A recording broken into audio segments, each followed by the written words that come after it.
কি Argentina fans গোটে মুখ দিয়ে বেরিয়ে আসছিল তো। আমি বুঝতে পারছি ভাই, আমি বুঝতে পারছি কি অবস্থা হয়েছে প্রতিটা আর্জেন্টিনা ফ্যানেদের।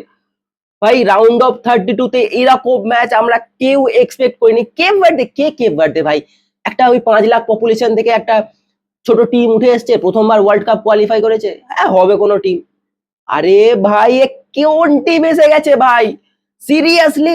কেপ ভার্দে ভাই যা খেললো, অসাধারণ খেললো ভাই আজকে। কে আর্জেন্টিনা, কে? আজ আমার কাছে জিতেছে কেপ ভার্দে ভাই। রেসপেক্ট ভাই, ফুল রেসপেক্ট ডিজার্ভ করে কেপ ভার্দে যেরকম খেলেছে। আর্জেন্টিনার মতো টিমকে যে লাস্ট ওয়ার্ল্ড কাপে চ্যাম্পিয়ন হয়েছে তাকে সামনে টিকতেই দেয়নি ভাই, সামনে টিকতেই দেয়নি। বলি কে আর্জেন্টিনা ভাই? আর ওদের গোলকিপার হোজিনিয়া ভাই আর্জেন্টিনার মতো টিমকে যেন ব্রেকফাস্টে খায়। কাম কুল ভাই, কিছুই যেন হচ্ছে না। কোন টিম সামনে এসছে? আর্জেন্টিনা। কে লাস্ট বছর ওয়ার্ল্ড কাপ জিতেছিল? তো কি হয়েছে তাতে? কে আর্জেন্টিনা, কে মেসি? হ্যাঁ, এদের মতো আমি ব্রেকফাস্টে খাই রোজ। আরে ভাই আর্জেন্টিনা যে লাস্ট ওয়ার্ল্ড কাপে সবাইকে ডমিনেট করে জিতেছিল ভাই, কেপ ভার্দে এমন ভাবে খেলে গেছে আজকে, পুরো রেসপেক্ট কিন্তু সবার থেকে ডিজার্ভ করে। আজকে কেউ এটা বলবে না যে আর্জেন্টিনা ভালো খেলতে পারেনি, পাসেস ঠিকঠাক হয়নি। না ভাই, কেপ ভার্দে করতে দেয়নি ওটা। কেপ ভার্দের প্লেয়াররা এত দারুণ ডিফেন্স করেছে, মেসিকে বল নিয়ে ঢুকতে দেয়নি ভাই। তুমি বুঝতে পেরেছো? মেসি বল নিয়ে ঢোকার চেষ্টা করছিল বাট ঢুকতে পারেনি। কেপ ভার্দের ডিফেন্স ছিল, ভোজিনিয়ার গোলের সামনে সেই দেওয়ালের মতো দাঁড়িয়ে থাকা ছিল।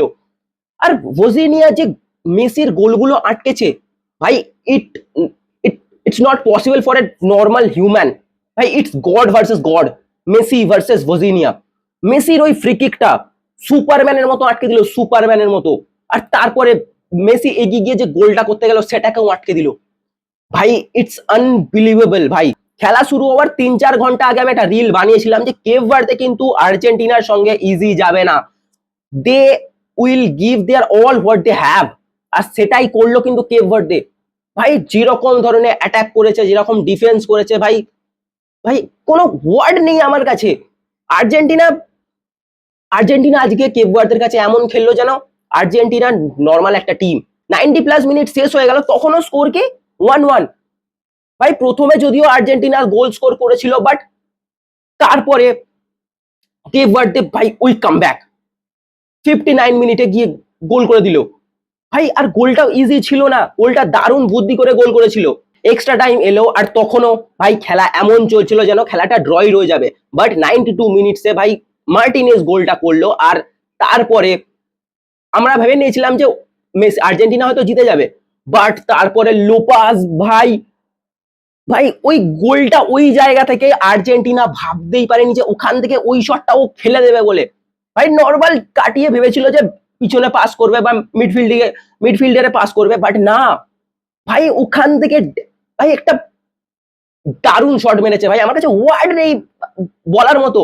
কেপ ভার্দের মতো টিম এসে আর্জেন্টিনাকে এমন ভাবে ধুয়ে দেবে, হাঁপিয়ে দেবে, কেউ ভাবতে পারেনি। লাস্টে আর্জেন্টিনা ওই মেসির কর্নারটা একদম পারফেক্ট ছিল, তাই জন্য কিন্তু ওই গোলটা হয়েছে। না হলে কিন্তু ওই গোলটা ভাই পেনাল্টিতে যেত। আর পেনাল্টিতে গেলে কিচ্ছু বলা যেত না ভাই, কি হতো ভাই। কে ভাই আর্জেন্টিনার গোলকিপার কে ভাই? কে? কে হোক ভাই? মার্টিনেজ। মার্টিনেজ কি ভাই? মার্টিনেজ কি হোক না, ও আগের ওয়ার্ল্ড কাপে ভালো খেলেছে, বেস্ট গোলকিপার হয়েছে, তো কি হয়েছে ভাই? ভোজিনিয়া যা খেলেছে, ভোজিনিয়া এই ওয়ার্ল্ড কাপে এসে যা কাঁপিয়েছে, ভোজিনিয়ার সামনে সবাই ভাই ছোট ভাই, লিটারালি সবাই ছোট। যেভাবে মেসির গোলকে আটকেছে ভাই, we don't have any words to explain the match. যারা এই ম্যাচটা মিস করেছে ভাই, তারা এই ওয়ার্ল্ড কাপের মধ্যে সব থেকে বড় ম্যাচ অলরেডি মিস করে ফেলেছো ভাই। সবে রাউন্ড অফ 32 চলছে আর এখনই এত দারুণ এন্টারটেনিং ম্যাচ হচ্ছে ভাই। আর্জেন্টিনার ফ্যানেদের ভাই লিটারালি মুখ দিয়ে গোটা বেরিয়ে আসছিল, সিরিয়াসলি ভাই। বাট কিছু আর্জেন্টিনা ফ্যানেরা আছে বলছে ভাই না, পাসেস ঠিকঠাক হয়নি, সেরকম প্লেয়াররা আজকে ফর্মে ছিল না, খেলতে পারেনি। আরে ভাই ওরা খেলেছে দেখ, কেপ ভার্দে খেলেছে দেখ ভাই, ওরা ওদেরকে কিছু করতেই দেয়নি আজকে। মেসি যেখানে বল নিয়ে ঢুকতে পারছে না, তাহলে বুঝতে পারছিস কতটা ভালো ডিফেন্স করেছে কেপ ভার্দে। পরে আর্জেন্টিনার এল মার্টিনেজ ভাই, ও ভজিনিয়ার কাছে বল নিতে ছুটছে, আর কি করছে ভজিনিয়া, কি করছে, বলটাকে ইজি চুপচাপ কাটিয়ে নিচ্ছে ভাই, যেন কিছুই মনে হচ্ছে না। আর আমার মনে হয় ভজিনিয়া ডিজার্ভ করতো কিন্তু এগিয়ে যাওয়ার, বাট মেসি যেরকম খেলেছে আজকে, মেসির উপরে টিম অনেক বেশি ভরসা করে আছে। আর মেসি যদি না থাকতো, সিরিয়াসলি বলছি, আর্জেন্টিনা আজকে ঘরে চলে যেত, সিরিয়াস কথা বলছি আমি। আর তোমরা এটা ভেবো না যে আমি আর্জেন্টিনা ফ্যান নয়, ভাই আমিও আর্জেন্টিনা ফ্যান, আমারও মেসি ভালো লাগে, বাট সিরিয়াসলি মেসির উপরে এত বেশি ডিপেন্ড করে আছে আর্জেন্টিনা টিম, মেসি না থাকলে টিমটার কি অবস্থা হবে আমি জানি না।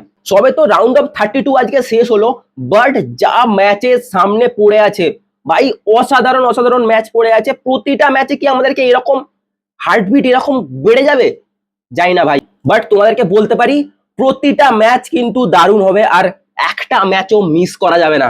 আর তোমাদের কি মনে হয় আর্জেন্টিনা এরপর কতদূর যেতে পারবে? সামনে কিন্তু এরপরে সামনে কিন্তু ইজিপ্ট আসছে, আর ইজিপ্ট কিন্তু ইজিপ্টও কিন্তু ভাই এত সহজ খেলা দেবে না, ওও কিন্তু কাটায় কাটায় টক্কর মারবে।